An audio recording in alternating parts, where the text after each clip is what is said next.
할렐루야. 예, 한 주간 동안 은혜 가운데 잘 지내셨습니까? 특별히 지난주에는 저희가 소금과 빛에 대한 그러한 말씀을 나누었었는데 삶의 그러한 곳곳에서 소금으로서 빛으로서 살아가셨습니까? 이렇게 질문을 드리게 되면 대답을 하실 수가 없으시죠? 네, 하나님께서 우리를 택하여 주시고 우리를 부르신 것은 분명히 소금과 빛으로서 살아가라는 그러한 우리에게 사명을 주시는 것입니다. 우리가 지난 그 마태복음 5장의 말씀을 통하여서 팔복의 말씀을 통하여 하나님의 백성은 어떠한 사람인가라는 것에 대하여서 우리가 살펴보았었고, 또한 그 팔복의 그러한 복을 누리는 사람은 소금과 빛으로 살아갈 수밖에 없다라는 것이 바로 우리가 지금까지 살펴본 산상수훈의 말씀이었습니다. 왜 그렇게 살아갈 수밖에 없습니까? 이러한 사람은 예수님을 믿고 그 본질이 변화된 사람이기 때문입니다. 그 속사람이 변화된 사람입니다. 우리 한번 옆에 분들에게 한번 물어보실까요? 속사람이 변화되셨습니까? 예, 약간 뜬금없으시죠? 네. 그렇지만 우리가 예수님을 믿게 되면 우리의 겉사람이 변할 뿐만 아니라 우리의 겉사람은 어떻습니까? 시간이 지나면 점점 나이가 들어가고 점점 그 걱정도 있으면 주름도 생기고 그렇지만 우리의 속사람은 어떤 사람입니까? 날마다 새로워지는 그러한 사람입니다. 예수님을 믿고 새로워진 사람들, 그러한 사람들은 속사람이 변함으로 말미암아 결국에는 그 겉사람에게까지 변화가 있을 수밖에 없습니다. 웃지 않았던 그러한 사람들이 웃음도 많아지고, 여유가 없었던 사람들이 여유도 생기게 되어지고, 걱정 많았던 사람들이 걱정을 하지 않게 되고, 잠을 못 잤던 사람들이 어떻게 되겠습니까? 잠도 코골면서 잘 자게 됩니다. 네. 하나님 안에서 정말로 주 예수 그리스도를 발견한 사람들은 항상 그런 것은 아니지만 우리 안에 이러한 변화가 있을 수밖에 없습니다. 왜 그렇습니까? 예수 그리스도를 믿음으로 말미암아 우리가 본질적으로 변화되어졌기 때문입니다. 우리의 마음이 변하였기 때문입니다. 우리의 성향이 변하였기 때문입니다. 예전에는 죄악으로 달려가기에 너무나 바빴던 그러한 사람이라고 하면 이제는 그렇지 않습니다. 예수 그리스도를 향하여서 달려가는 사람입니다. 우리가 지난주 우리가 5장 16절 말씀에서 하늘에 계신 너희 아버지의 너희 하나님 아버지께 영광을 돌리게 하라고 우리가 말씀을 보았었는데, 예전에는 나의 영광을 위하여서 살아갔던 사람이라면 이제는 하나님의 영광을 위하여 살아가는 사람입니다. 어떠한 존재로서요? 소금과 빛으로서 우리가 그렇게 살아갑니다. 그런데 문제는 그러한 살아가야 된다는 것은 알았는데, 소금과 빛으로 살아가야 된다는 것은 알았는데, 그런데 구체적으로 우리가 어떻게 살아가는 것이 소금이요 빛인가라는 그러한 질문, 그러한 의문이 우리에게 떠오릅니다. 어떻게 살아야지 소금으로 사는 것이고 어떻게 살아야지 빛으로 살아가는 것인가? 우리가 보통 이렇게 질문하게 되면 하나님의 사람으로서 소금과 빛으로서 어떻게 살아갈까요? 라고 질문하게 되면 그냥 말하기 싫으면 딱 한 단어로 다 이야기하는 단어가 있습니다. 뭐라고 이야기할까요? 잘 살아가면 됩니다. 그냥 잘 사시면 돼요. 이 잘이라는 그 말 의미 속에는 굉장히 많은 그러한 의미가 있죠. 근데 문제는 뭐냐면 이 잘이 뭐냐라는 거죠. 그리스도인으로서 잘 살아가는 것이 도대체 무엇을 의미합니까? 그리스도인으로서 잘 살아간다는 것이 도대체 무엇을 의미합니까? 이게 정의가 되어지지 않으면 날마다 소금과 빛으로서 살아가는 것 같기는 한데, 내가 정말 소금과 빛으로서 살아가는지 아니면 내가 미원같이 이상한 닝닝한 맛을 내면서 살아가는지, 형광등같이 때로는 깜빡깜빡거리면서 살아가는지 알 수가 없습니다. 우리가 살아가는 그러한 그리스도인으로서 잘 살아간다는 그 의미 속에는 기준이 있어야 된다는 것을 우리에게 알려줍니다. 단순히 목적만 있고 어떻게 살아가는지 그 방법을 알지 못한다면 그것처럼 당황스러운 것이 어디 있겠습니까? 그렇죠. 네. 우리가 부산을 가야 된다는데 부산을 가세요. 그렇게 얘기를 하는데 어떻게 부산을 가야 되는지 몰라요. 그럼 어떻게 하겠습니까? 무조건 그냥 걸어가시겠습니까? 아니잖아요. 그렇죠. 무엇인가가 있어야 된다라는 것입니다. 그러면 우리가 어떻게 살아가야 되겠습니까? 어떻게 잘 살아가야 되겠습니까? 하나님은 여기에 대하여서 분명히 우리에게 말씀하여 주셨습니다. 이스라엘 백성의 그러한 역사를 보게 되면, 우리가 성경을 잘 보게 되면 그러한 것들을 우리가 발견할 수 있습니다. 지난주 오후 예배 시간에 저희가 출애굽기 말씀을 보았었는데요. 우리가 성경 공부를 하였었는데 그 출애굽기 그 말씀은 어떠한 말씀이냐 하면 구원에 관련된 말씀입니다. 어디로부터 구원하는 말씀입니까? 바로로부터, 애굽으로부터 그렇게 구원하죠. 근데 애굽으로부터 구원을 할 때 어떤 일들을 통해서 그 하나님께서 구원하여 주시니까 10가지의 재앙을 하나님이 바로에게 일으키심으로 말미암아 구원하십니다. 그러한 10가지의 재앙이 무엇인지 지난주에 저희들 다 보긴 했었지만 여기서 제가 그것을 여러분들에게 직접 말씀드리진 않겠습니다. 그러나 그러한 10가지의 재앙들을 통하여서 하나님께서 구원하여 주시고 가장 마지막에 그 이스라엘 백성들을 구원하여 주시는 큰 기적이 무엇이었습니까? 홍해가 쫙 갈라지는 거죠. 모세가 지팡이를 딱 들었을 때 홍해의 물이 쫙 갈라지는 것입니다. 이게 바로 출애굽기에 나와 있는 그러한 말씀입니다. 결국 이 이야기는 무엇이냐면 구원받은 이스라엘 백성들의 모습이 바로 출애굽기 전반부에 나와 있습니다. 구원받은 이스라엘 백성들. 근데 문제는 뭐냐면 이들이 구원받고 나서 잘 살아가야 돼요. 어떻게 잘 살아가야 되느냐라고 하나님께서 말씀하시냐 하면 우리 출애굽기 19장 말씀을 보게 되면 우리 말씀 한번 찾아볼까요? 우리 출애굽기 앞에 제가 여기 해놓긴 했지만 우리 출애굽기 19장 말씀을 보게 되면 너희는 이렇게 살아가라라고 하나님께서 아예 딱 그 모습을 지정을 해주세요. 너희는 내가 구원을 한 것은 이러한 사람으로서 살아가야지 돼 라고 말씀하여 주십니다. 우리에게 팔복의 말씀을 주시고 소금과 빛으로 살아가라는 것이 바로 이러한 의미라고 할 수 있습니다. 하나님이 뭐라고 말씀하십니까? 출애굽기 19장 5절과 6절 말씀, 제가 가진 성경으로는 구약성경 111페이지입니다. 우리 성경이 없으신 분은 앞에 보셔도 됩니다. 우리 같이 한번 읽어볼까요? 시작! 세계가 다 내게 속하였나니 너희가 내 말을 잘 듣고 내 언약을 지키면 너희는 모든 민족 중에서 내 소유가 되겠고 너희가 내게 대하여 제사장 나라가 되며 거룩한 백성이 되리라. 너는 이 말을 이스라엘 자손에게 전할지니라. 아멘. 이 말씀은 어떤 거냐면 구원하신 이스라엘 백성을 그냥 구원하신 게 아니라 너희는 이러한 백성을 삼기 위해서 어떠한 백성입니까? 하나님의 소유가 된 백성. 또 어떠한 백성입니까? 제사장 나라로서 살아가는 백성. 또 어떠한 백성입니까? 거룩한 백성. 결국 이 사람들은 소금과 빛으로 여러 민족 가운데에서 이러한 모습으로 살아가라라고 하나님께서 말씀해 주신 거예요. 너는 내 소유고 제사장 나라고 거룩한 백성이고.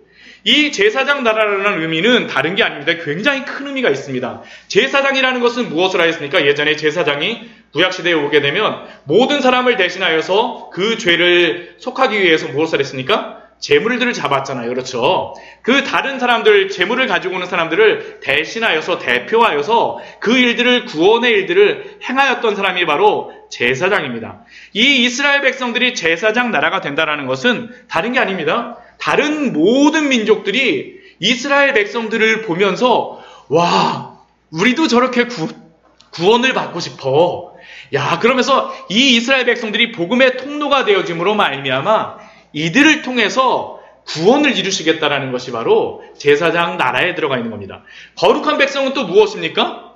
거룩한 백성은 빛으로 소금으로. 와, 이스라엘 백성들 보니까 야, 하나님의 백성은 저렇게 살아가는 거구나. 우와, 정말 대단한 사람들이야. 나도 저렇게 거룩하게 살아가고 싶어. 나도 저렇게 살아가고 싶어.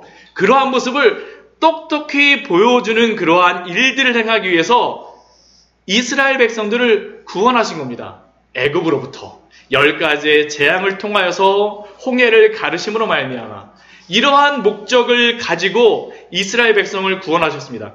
그런데 이러한 미션, 이러한 사명을 주시고 바로 하나님께서 말씀 주시는 그러한 말씀이 있습니다. 그것이 무엇이냐면 출애굽기 20장의 말씀입니다. 출애굽기 20장의 말씀. 우리 20장, 우리 출애굽기 20장 1절, 2절, 3절 말씀만 우리 한번 딱 보도록 할게요. 이 말씀이 무엇인지 여러분들 금방 아실 겁니다. 출애굽기 20장 1절, 2절, 3절입니다. 같이 한번 읽겠습니다. 하나님이 이 모든 말씀으로 말씀하여 이르시되 나는 너를 애굽 땅 종되었던 집에서 인도하여 낸 내 하나님 여호와니라. 너는 나 외에는 다른 신들을 내게 두지 말라. 이 말씀이 무슨 말씀입니까? 무슨 말씀이에요? 십계명의 말씀이죠. 십계명의 말씀. 20장 말씀에서 주시는 말씀이 뭐냐면 십계명의 말씀입니다. 그냥 이스라엘 백성들에게 너는 내 소유가 되고 제사장 나라가 되고 거룩한 백성으로 그냥 너희가 잘 살아봐, 이렇게 말씀하신 것이 아니라 하나님께서 구체적으로 말씀해 주세요. 무엇을 통하여서요?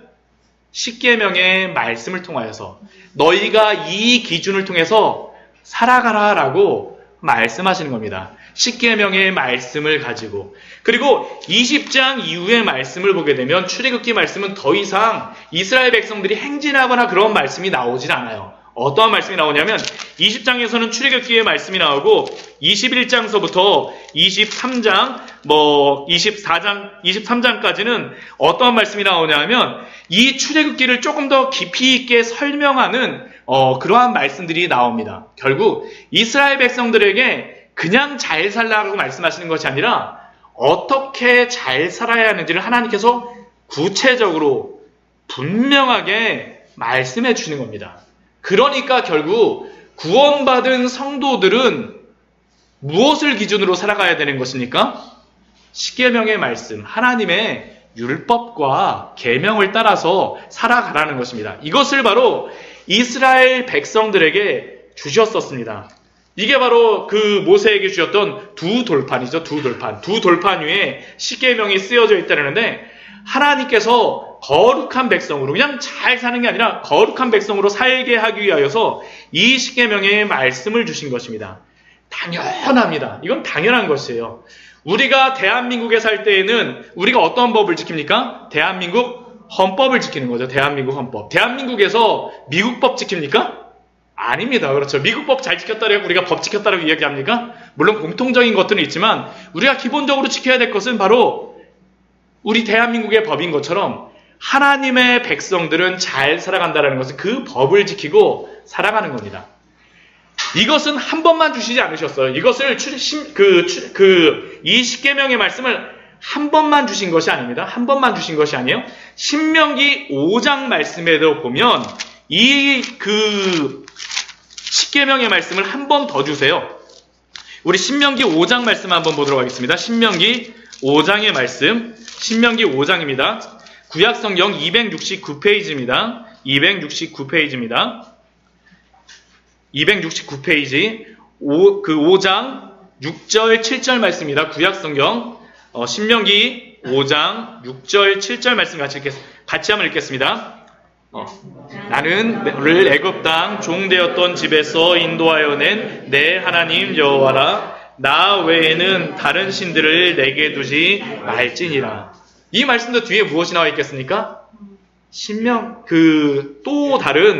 또 다른이 아니고 그 십계명의 말씀을 다시 한번 말씀해 주세요. 왜 다시 한번 말씀해 주실까요? 이 이유는 무엇이냐면 이 창세기, 출애굽기, 레위기, 민수기, 신명기를 무엇이라고 이야기하냐 하면 모세오경이라고 이야기합니다. 모세오경. 근데 이 모세오경은 모세가 다 적은 글입니다. 근데 출애굽기에서 출애굽을 하고 나서 그 십계명을 한번 하나님께서 다시 한번 주시고요. 이 신명기 말씀에서 다시 한번 주세요. 왜 그러냐 하면 이스라엘 백성들이 출애굽을 하고 나서 바로 가나안 땅에 들어갔으면 모르겠는데 중간에 한번 범죄를 합니다. 그래서 어떻게 되냐면 그 광야에서 몇 년 동안 있었냐면 40년 동안 이리저리 막 헤맵니다. 이리저리 막 헤매요. 근데 40년 동안 이리저리 헤매기만 한 것이 아닙니다. 어떤 일들이 있었냐 하면 그 40년에 헤매는 동안 한 세대의 사람들이 광야에서 다 죽습니다. 결국 그 이야기는 무엇이냐면 처음에 출애굽을 하고 나서 하나님이 십계명의 말씀을 듣고 나서 그 사람들은 어떻게 된 겁니까? 다 죽은 겁니다. 다 죽은 것이에요. 이 신명기 말씀이 의미가 뭐냐면 다시 명령하신 책입니다. 그러니까 그 40년 동안 그 이전 세대는 출애굽기에서 나왔던 세대는 죽고, 처음에 십계명을 받았던 세대는 죽고, 또 다시 태어난 사람들에게 가나안 땅에 들어가기 전에 하나님께서 다시 한번 그들에게 십계명의 말씀을 주세요. 왜 주실까요? 가나안 땅에 들어가서 잘 살라고.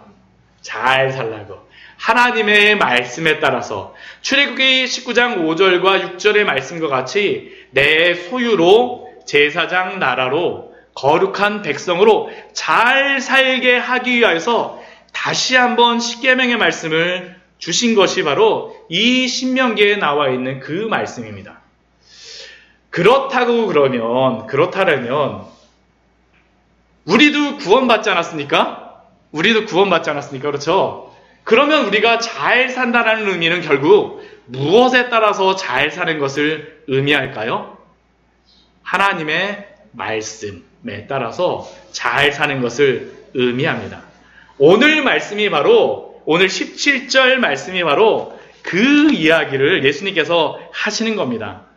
너희를 내가 그 팔복의 그러한 사람들로서 그 속사람까지 다 변화시켜주고 소금과 빛으로 살아가라고 예수님께서 말씀하셨는데, 그냥 사는 것이 아니라 하나님의 말씀, 성경을 따라서, 기준을 따라서 살아가라는 것이 바로 17절의 그러한 말씀입니다. 우리 17절 말씀 우리 같이 한번 읽어볼까요? 시작! 내가 율법이나 선지자를 폐하러 온 줄로 생각하지 말라. 폐하러 온 것이 아니요 완전하게 하려 함이라. 여기서 율법이나 선지자라고 나와 있습니다. 이 율법이나 선지자는 어떠한 의미가 있냐면, 보통 이스라엘 사람들이 성경을 부를 때 무엇이라고 부르냐면 타나흐라고 부릅니다. 타나흐라고 부르는데, 이 타나흐라는 말은 그 히브리어의 그 앞단어를 하나씩 이렇게 딴 것입니다. 첫 번째 타라는 것은 무엇이냐면 토라를 이야기합니다. 이 토라가 무엇이냐면 모세오경, 아까 저희가 창세기서부터 시작해갖고 그 신명기까지 우리 5개의 그 말씀, 그 율법서를 가지고 토라라고 하는데 그것이고, 또 다른 것은 무엇이냐면 그 선지서, 느비임이라고 해갖고 그 선지서를 이야기합니다. 선지자들이 이야기하였던 말씀. 그러니까 율법이나 선지자라는 것은 무엇이겠습니까? 구약 성경을 의미합니다. 또 다른 성경은 그 케투빔이라고 해서 성문서 시가서, 우리가 보통 시편이라든가 잠언이라든가 욥기를 이야기하는데, 아무튼 예수님께서 우리 17절 말씀을 보게 되면 뭐라고 말씀하시냐면, 내가 율법이나 선지자를 폐하러 온 줄로 생각하지 말라라는 그 의미는 무엇이냐면, 예수님이 율법이나 선지자를, 이 구약 성경을 폐하기 위한 것이 아니라 무엇을 하기 위해서요? 완전하게 하기 위해서. 완전하게 한다는 의미는 무엇이냐면 지키기 위하여서 오셨다라는 것입니다. 그 이야기는 또 어떤 의미가 그 말씀 속에 있습니까? 우리들도 이 말씀에 따라서 살아가야 된다라는 것을 예수님이 말씀하시는 겁니다. 내가 너희를 구원하였지. 그런데 너희가 팔복의 그러한 백성이 되었느냐? 그러면 이제는 막 사는 것이 아니라 그냥 잘 산다라고 해서 소금과 그냥 빛으로 살아간다는 것이 아니라 율법이나 선지자, 특별히 예수님 시대에는 신약 성경이 있었을까요, 여러분들? 신약 성경이 없었습니다. 예수님이 신약 성경을 쓰지 않으셨어요. 예수님의 제자들을 통하여서, 그 제자들을 통하여서 쓰여졌기 때문에 예수님 때에는 신약 성경은 없었지만, 그러나 율법이나 선지라고 말씀하시는 것은 우리에게 성경을 따라서 살라라고 말씀하시는 겁니다. 그런데 재미있는 것은 예수님은 이렇게 율법이나 선지자를 폐하러 오시지 않았다라고 말씀하셨는데, 바리새인이나 서기관들은 예수님에 대해서 어떻게 생각하였을까요? 율법이나 선지자, 이 구약 성경을 폐하러 오셨다라고 생각하였습니다. 율법을 지키지 않는다라고 생각을 했어요. 예수님이 구약 성경을 지키지 않는다라고 생각했습니다. 결국 이것 때문에 그들이 예수님을 그렇게도 미워하고 그렇게도 죽이려고 하였던 이유가 무엇이냐면, 그 바리새인이나 서기관들, 그 이스라엘 그 종교인들이 예수님이 하나님의 말씀을 지키지 않는다라는 그 이유 때문에 그들이 예수님을 그렇게 핍박하고 결국엔 십자가에 못 박았던 겁니다. 그들의 그러한 마음을 어디서 볼 수 있을까요? 우리 마태복음 12장 2절 말씀을 우리 한번 찾아보도록 하겠습니다. 마태복음 12장 2절 말씀을 보게 되면 이 바리새인과 서기관들이 예수님께 와서 이렇게 이야기합니다. 우리 마태복음 12장 2절 말씀입니다. 우리 같이 한번 읽겠습니다. 18페이지입니다. 같이 읽겠습니다. 시작. 바리새인들이 보고 예수께 말하되 보시오 당신의 제자들이 안식일에 하지 못할 일을 하나이다. 예수님이 당신의 제자들이 안식일에 하나님의 율법을 지키지 않습니다. 하나님의 말씀을 지키지 않습니다. 안식일에 그러한 말씀을 지키지 않습니다. 이 제자들이 안식일에 밀밭 가운데로 지나가면서 배가 고파서 이것을 좀 먹었는데 제자들이 안식일 규례를 어겼다라고 그들이 지금 주장하고 있는 겁니다. 예수님은 율법을 지키지 않는다라는 게 그들의 생각입니다. 이뿐만이 아닙니다. 마가복음 말씀에 보게 되면 그 마가복음 2장 18절 말씀을 보면 제가 그냥 읽겠습니다. 요한의 제자들과 바리새인들이 금식하고 있는지라 사람들이 예수께 와서 말하되 요한의 제자들과 바리새인의 제자들은 금식하는데 어찌하여 당신의 제자들은 금식하지 아니하나이까? 이 말도 무엇입니까? 예수님 왜 당신은 금식하지 않으세요? 당신의 제자는 금식하지 않으세요라고 하면서 예수님이 율법을 지키지 않는다는 것이 바로 이 바리새인과 서기관들의 생각이었습니다. 그런데 이러한 그들의 비난과 같이 예수님이 율법을 지키지 않으셨을까요? 구약 성경을 지키지 않으셨을까요? 아닙니다. 예수님은 평생 그 성경의 말씀을 지키셨습니다. 그리고 그것을 다 이루셨어요. 그게 바로 무엇이냐면 완전하게 하려 함이라라는 그러한 단어입니다. 예수님께서는 다 모든 구약 성경을 완전하게 하셨습니다. 우리가 오늘 마태복음 5장을 보고 있지만 우리가 그 앞에 말씀에서 우리가 이 말씀을 가지고 한번 설교도 한번 했었었죠. 우리 앞에 그 마태복음 1장 2장 말씀만 보아도 예수님의 출생에 대하여서 무엇이라고 얘기합니까? 1장 22절 말씀을 보게 되면 이렇게 기록이 되어 있죠. 예수님의 이름에 대하여서 예수님께서 이름을 주실 때 이렇게 말씀하십니다. 마태복음 1장 22절 말씀 같이 한번 읽겠습니다. 이 모든 일이 된 것은 주께서 선지자로 하신 말씀을 이루려 하심이니 이르시되 그 뒤에 예수님의 이름이 무엇이 됩니까? 예수님의 이름이 임마누엘 되는 겁니다. 결국 예수님의 이름조차도 왜 임마누엘이 되시는 겁니까? 하나님의 말씀을 순종하기 위하여서. 하나님의 말씀을 순종하기 위하여서. 예수님이 스스로 이름을 지을 수도 없는데 그렇게 하나님이 순종하게 만드신 겁니다. 그 뒤에도 보게 되면 또 베들레헴에 가서 살게 되는 그러한 이유도 있습니다. 마태복음 2장 5절 말씀, 6절 말씀 보게 되면 왜 베들레헴에 예수님이 가셔야 되는지를 그렇게 기록되어 있죠. 2장 5절 말씀만 같이 읽겠습니다. 시작. 이르되 유대 베들레헴이오니 이는 선지자로 이렇게 기록된 바. 왜 예수님이 베들레헴에 가서 태어나셨습니까?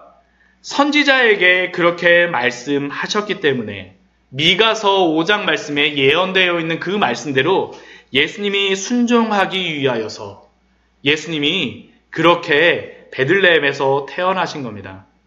예수님의 평생의 삶은 하나님의 말씀에 순종하신 삶이었습니다.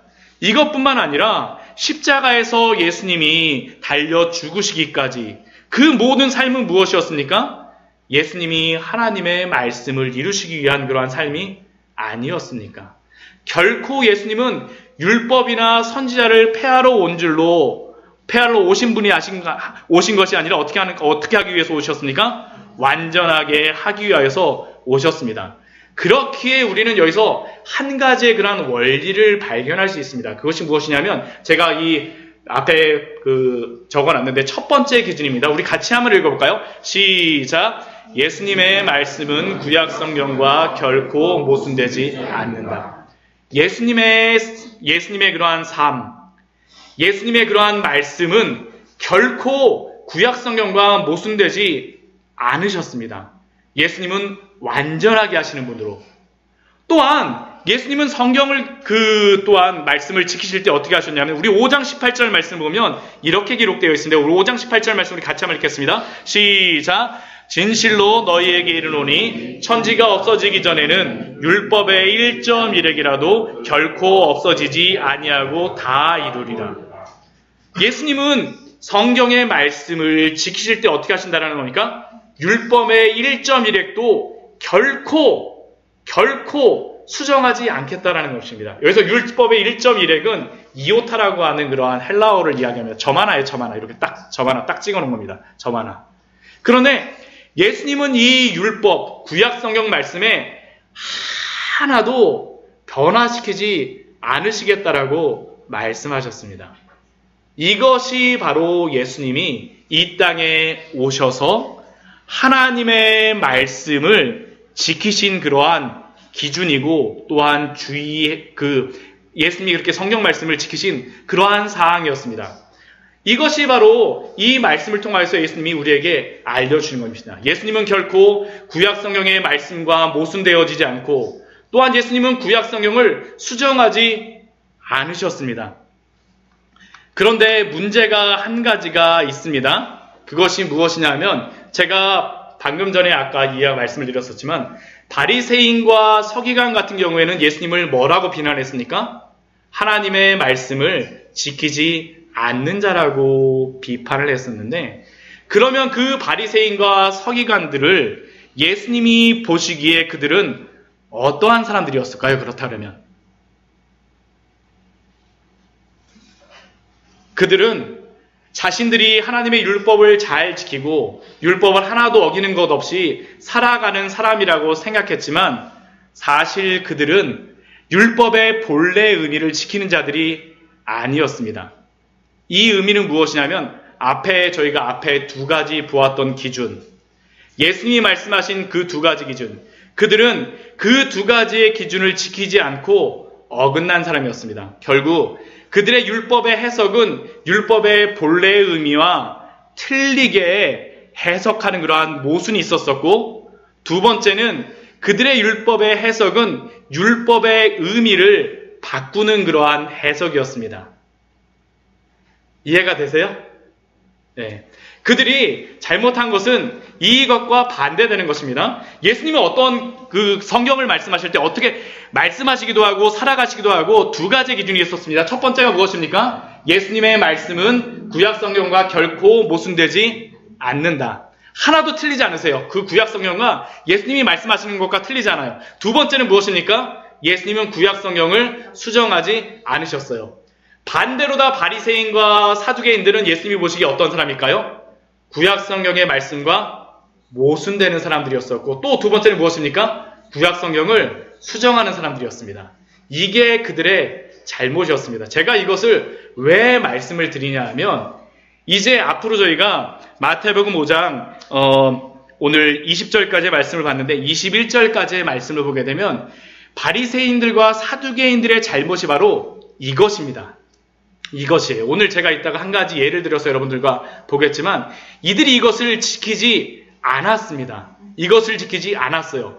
그래서 이들이 예수님께 그렇게 많은 저주까지 받았던 사람이었습니다. 그들이 예수님께 저주를 받았어요. 천국에 들어오지도 못하는 자라고 이야기를 들었습니다. 왜냐하면 그들이 바로 하나님의 말씀을 지키지 않고 하나님의 말씀의 의미를 그대로 따르지 않는 자들이었기 때문입니다. 그것을 예수님께서 말씀하시는 것이 바로 5장 19절의 말씀입니다. 우리 5장 19절 같이 한번 읽겠습니다. 5장 19절 같이 읽겠습니다. 시작!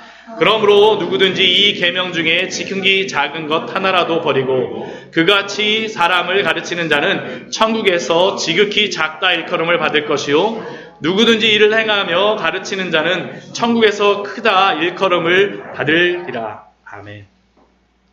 이들은 하나님의 그러한 계명의 말씀 하나님의 말씀 중에 지극히 작은 것 하나라도 버리는 것, 자신들의 마음대로 변화시키거나 그 의미를 수정하거나 했던 것입니다. 그들의 잘못이 바로 그것이었어요. 근데 그들은 그래서 그들은 어떤 자들이냐면 지극히 작은 자였다라고 예수님이 말씀하시는 겁니다. 여기서 지극히 작은 것을 무엇으로 다 이야기를 하냐 하면, 로이드 존스 목사님이라고 하는 훌륭한 그러한, 목사님이 있는데, 그분은 이것을, 첫 번째 예수님께서 가장 큰 계명이 무엇이냐라고 한 율법사가 와서 예수님께 물었을 때 하나님을 사랑하는 것이 가장 큰 계명이라고 이야기하고, 두 번째 큰 계명이 무엇이냐면 내 이웃을 내 몸과 같이 사랑하라라는 것이 두 번째 큰 계명이라고 이야기하는데, 그렇다면 이 두 계명 중에 조금 더 작은 것이 무엇이겠습니까? 이웃을 사랑하는 것이죠. 그래서 5장 19절 21절 말씀에 보게 되면 그 10계명의 말씀 중에 이웃사랑에 관계된 것을 가지고 예수님께서 예를 들어서 말씀해 주세요. 예를 들어서 말씀해 주십니다. 그렇다면 이 사람들이 이렇게 하나님의 말씀을 이리저리 바꾸고 10계명을 가르치고 축소시켰던 그러한 이유는 무엇일까요? 그 이유는 무엇일까요? 그것은 자신들이 지킬 만큼만, 자신들이 율법을 지키기 위해서 그것을 변화시킨 것입니다. 자신들이 지킬 만큼만 율법을 만들어버린 것이에요. 율법의 의미가, 본래 의미가 이만하다라면 율법을 얼마나게 만들었을까요? 율법의 의미를 요만하게 만들어놨어요. 그러고 나면 어떻게 한 겁니까? 나는 이 율법을 다 지켰다라고 이야기하는 겁니다. 그 예를 여러분들과 같이 한번 말씀을 한번 보도록 할게요. 우리 마태복음 15장 말씀을 같이 한번 보도록 하겠습니다. 마태복음 15장의 말씀입니다. 우리 마태복음 15장의 말씀은 10계명 중에 이웃사랑의 말씀의 첫 번째 계명인 부모 공경에 대한 그러한 말씀입니다. 부모 공경에 대한 말씀인데, 이들이 어떻게 이 율법을 자기 스스로 마음대로 해석하고 그것을 변화시켰을까요? 우리 15장 1절, 2절 말씀을 보면 바리새인과 서기관들이 예수님께 와서 율법을 지키지 않았다라고 이야기합니다. 우리 15장 1절, 2절 말씀 같이 한번 읽겠습니다. 시작! 그때 바리새인과 서기관들이 예루살렘으로부터 예수께 나와 이르되, 당신의 제자들이 어찌하여 장로들의 전통을 범하나이까? 떡 먹을 때 손을 씻지 아니하나이다. 지금 이들이 와서 무엇입니까? 예수님, 당신이 율법을 지키지 않나요? 장로들이 이야기한 그러한 전통을 지키지 않고 하나님의 말씀을 지키지 않아요라고 지금 이들이 와서 예수님을 비난하고 예수님의 잘못을 지적한 것입니다. 그런데 우리가 성경을, 그 구약 성경의 앞을 잘 보게 되면 이 손 씻고 밥 먹으라는 그러한 것은 일반 사람들에게 말을 하지 않습니다. 제사장들이 제사를 드리기 전에 정결례로서 하는 것입니다. 근데 그들이 어떻게 하냐면 이것을 더 확대 해석한 것입니다. 확대 해석한 것이에요. 확대 해석한 것. 그런데 이것에 대하여서 3절 말씀에서 예수님이 그래서 무엇이라고 말씀하시냐 하면 그들의 대답에 대해서 같이 한번 읽겠습니다. 시작! 대답하여 이르되 너희는 어찌하여 너희 하나님의 계명을 범하느냐. 너희의 전통으로, 하나님은 그렇게 말씀하신 것이 아닌데 왜 너희의 전통으로 하나님을 계명을 범하느냐라고 질문하십니다. 그러고 나서 예로 드시는 것이 무엇이냐면 부모 공경에 대한 말씀입니다. 우리 4절 말씀을 같이 읽겠습니다. 시작! 하나님이 이르셨으되 내 부모를 공경하라 하시고 또 내 아버지나 어머니를 비방하는 자는 반드시 죽임을 당하리라 하셨거늘. 우리 내 부모를 공경하라는 것은 어디에 나오는 말씀입니까, 여러분들? 10계명 몇 번째 계명입니까? 네, 5번째 계명입니다. 이웃사랑의 5번째 계명입니다. 내 부모를 공경하라라고 말씀하셨어요. 그리고 또 뒤에 보면 아버지나 어머니를 비방하는 자는 반드시 죽임을 당하리라라는 이 말씀은 출애굽기 20장 12절 말씀에 보면 나와 있습니다. 21장 17절 말씀에 보면 이것이 나와 있습니다. 그러니까 결국 이 부모 공경에 대한 말씀과 아버지나 어머니를 비방하는 것들, 이것은 하나님께서 뭐라고 말씀하시는 겁니까? 지키라고 말씀하신 것이에요. 지키라고 말씀하신 것이에요. 이것을 당연히 지켜야 됩니다. 근데 이 바리새인들과 이 서기관들이 이것을 지켰을까요? 지키지 않습니다. 어떻게 안 지키냐 하면 그 뒤에 말씀을 보면 5절 말씀에 이렇게 나와 있습니다. 5절, 6절 말씀을 같이 읽겠습니다. 시작! 너희는 이르되 누구든지 아버지에게나 어머니에게 말하기를 내가 드려 유익하게 할 것이 하나님께 드림이 되었다고 하기만 하면 그 부모를 공경할 것이 없다 하여 너희의 전통으로 하나님의 말씀을 폐하는도다. 이들이 이것을 어떻게 안 지키냐 하면 내가 부모님에게 공경하고 그 부모님을 공양해야 되는 그것을 어떻게 해야 되는 겁니까? 내가 이것을 부모님에게 드리려고 했었는데 하나님께 드리는 것이 더 필요하겠다라고 기도하다 보니까 하나님께 드리는 것이 더 필요한 것 같아. 그래서 내가 하나님께 드렸습니다라고 말을 하게 되면 어떻게 되는 겁니까? 더 이상 부모를 공경할 것이 없다라고 하는 겁니다. 그들이 이것을 왜 이렇게 했을까요? 부모를 공양하기 위해서는 어떻게 해야 됩니까? 물질이 필요한 거예요. 물질이 필요한 겁니다. 물질이 필요한 겁니다. 근데 부모님을 공양하려고 하다 보니까 물질이 필요한데 부모님을 공양하려고 하는데 마음이 어떤 거예요? 이게 아까운 마음이 드는 거예요. 아까운 마음. 그러니까 대신 무엇이라고 얘기하냐면 내가 이것을 부모님을 공양할 것을 더 크신 하나님께 드려야 되겠어. 딱 말을 해요. 선언을 해요. 그러나서 하나님께 드릴까요? 드리지 않습니다. 드리지 않아요? 내가 하나님께 드릴 것이 무슨 일이 있어서 취소합니다. 그들이 이렇게 진짜 이야기했어요. 나중에 취소를 합니다. 그러고 나면 어떻게 되는 겁니까? 더 이상 부모를 공양하지 않아도 되는 겁니다. 부모를 공양하지 않아도 되는 것이에요. 결국 그들은 하나님의 그 5계명의 말씀을 또 다른 계명의 말씀을 가지고 어떻게 하는 겁니까? 바꿔버리는 겁니다. 바꿔버리는 것이에요. 하나님께서는 분명히 내 부모를 공경하라라고 말씀하시고 아버지나 어머니를 비방하는 자는 반드시 죽임을 당하리라고 말씀하셨는데 그들은 자신들의 그러한 이익을 따라서 자신들의 전통을 따라서 하나님의 율법을 변경시키고 하나님의 말씀을 변경시킨 겁니다. 결국 이 이야기가 무엇입니까? 우리가 첫 번째 보았던 이 기준을 벗어나는 겁니다. 그들은 구약 성경의 그 말씀과 모순되는 것이 있었고요. 또 무엇이 있습니까? 구약 성경을 수정한 것입니다. 자신들의 그러한 전통으로서 이것을 해석하고 자신들이 변경시킨 것이 바로 그들의 잘못이었습니다. 결국 그들은 예수님이 율법을 지키지 않는다라고 비난하고 손 씻지 않는다라고 비난하고 미워하였지만 정작 자신들이 율법을 지키지 않고 겉으로만 거룩하게 하였던 그러한 사람들이었습니다. 그리고 이러한 사람들을 향하여서 예수님께서 뭐라고 말씀하십니까? 외식하는 자들이라고 말씀하십니다.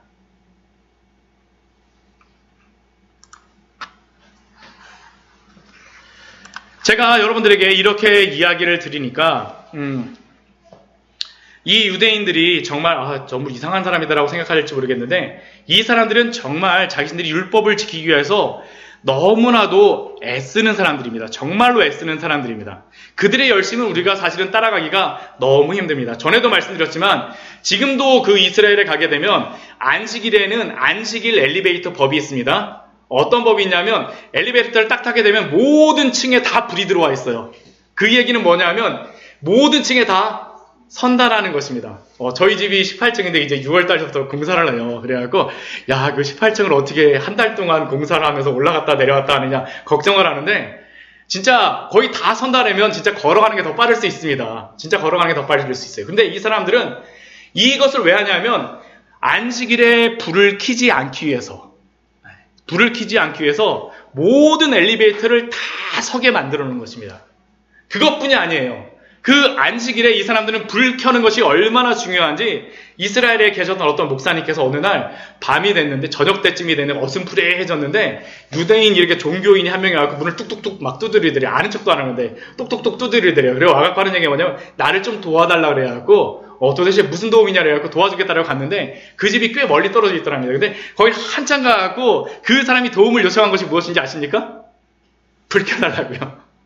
안식일이 됐는데 나는 불 켤 수 없으니까 이방인이 너가 불 켜라 하고선 불 켜달라고 이야기합니다. 그것뿐이 아닙니다. 그 사람들 지금 우리 굉장히 덥잖아요.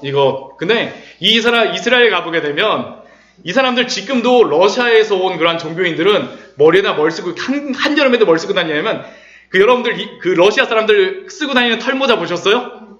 똑같은 거 지금도 이렇게 쓰고 다닙니다. 이렇게 딱 쓰고 털코트 있잖아요. 이렇게 딱 입고 양복 안에다 입고 와이셔츠 해갖고 정말 살도 이만큼 막 진짜 막 그렇게 막 한덩치 하시는 분들이에요. 근데 막 이렇게 막 다닙니다. 저는 그분들이 안 더운 줄 알았어요. 근데 제가 그 여름에 그 옆에 가서 앉게 됐는데 땀 냄새가 얼마나 나든지 진짜 막 땀이 삐질삐질 하는데 그런데도 그 사람들이 왜 그렇게 했습니까? 하나님의 율법을 지키기 위해서. 하나님의 율법을 지키기 위해서. 왜 그들이 이렇게 행할까요? 그들은 자신들의 의로 자신들이 하나님의 백성이 될 수가 있다라고 생각했기 때문입니다.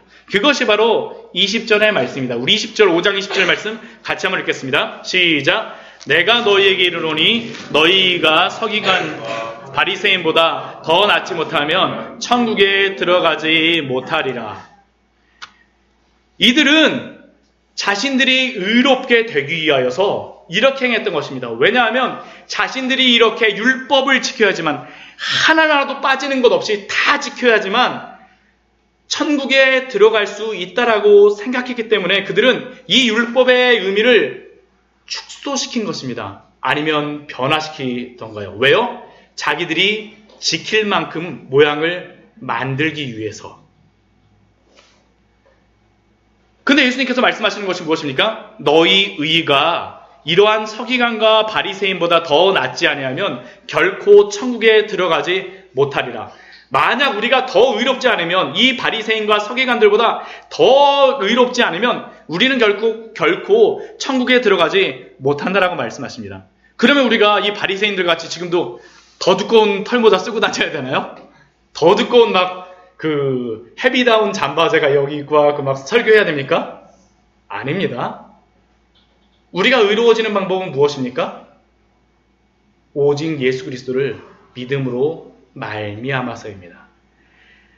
성경에서 우리가 의롭게 되어지는 방법은 우리가 스스로 우리를 의롭게 하는 것이 아니라 오직 예수 그리스도를 믿음으로 말미암아서 천국에 들어가는 유일한 길은 오직 예수님을 믿음으로 말미암아서만 들어간다라는 겁니다.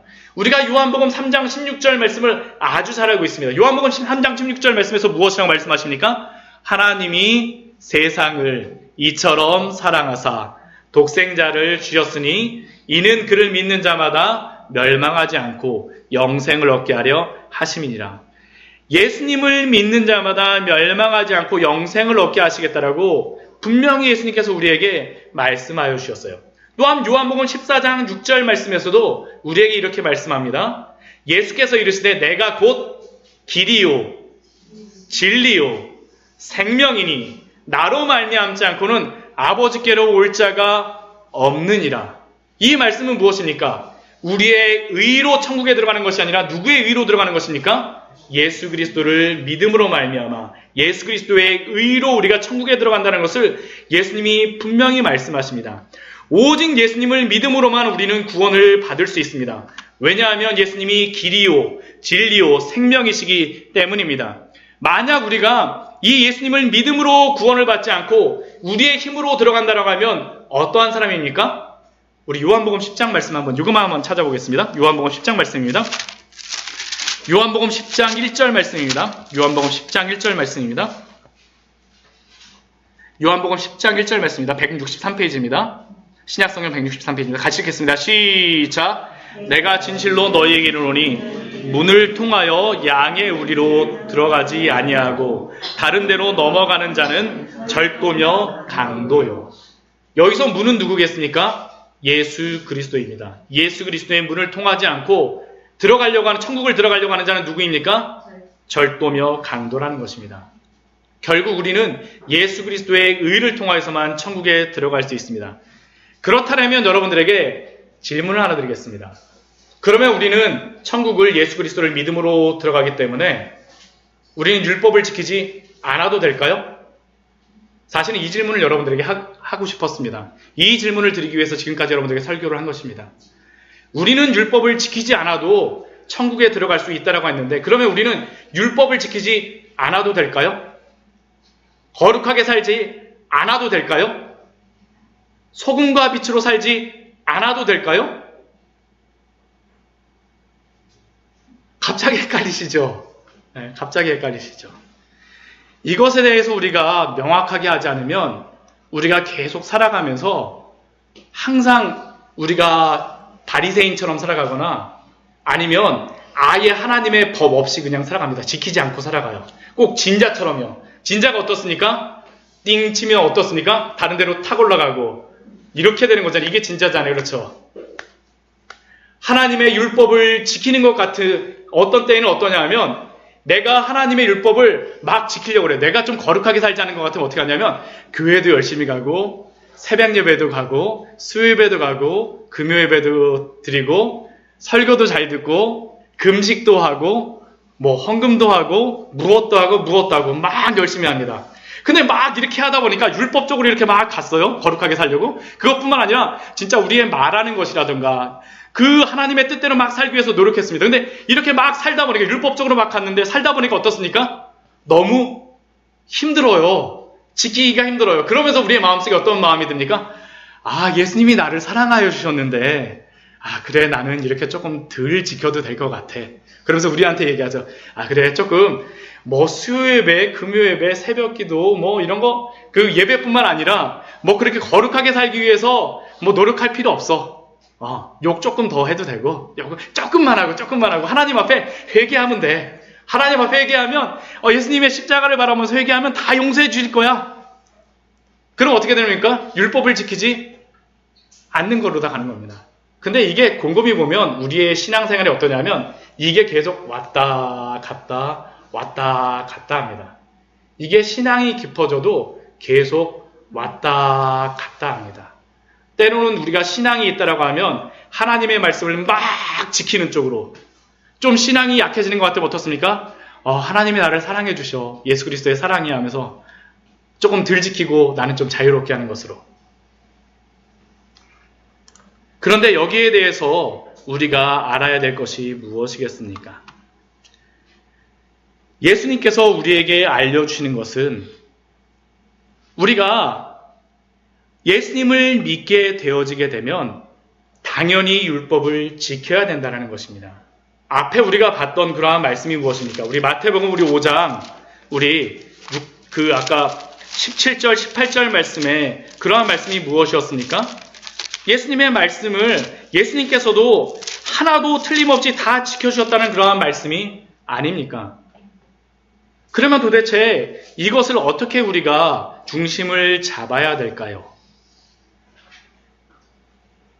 이것은 바로 우리가 율법을 지키는 것은 구원받은 사람들이 그 마음이 변화되어졌기 때문에 그 성향이 변화되어졌기 때문에 이전에는 예수님을 사랑하지 않고 하나님을 사랑하지 않았는데 예수님을 믿으면 어떻게 됩니까? 우리의 마음이 예수님을 사랑하게 되죠. 예수님을 사랑하게 돼요. 그러면 어떻게 됩니까? 예수님이 말씀하신 것을 어떻게 합니까? 더 지키고 싶어요. 우리가 구원을 받았다는 의미 무엇이냐면 하나님의 말씀도 사랑하게 되었다라는 것을 그 안에 의미하는 것입니다. 결국 예전에는 율법을 지키는 목적이 내가 거룩하게 되어지기 위함이었다라고 어떠한 나의 의의를 위한 것이었다라면 이제는 무엇입니까? 예수님이 나를 사랑하여 주셨기 때문에 내가 사랑하는 마음으로 율법을 지키는 것이요.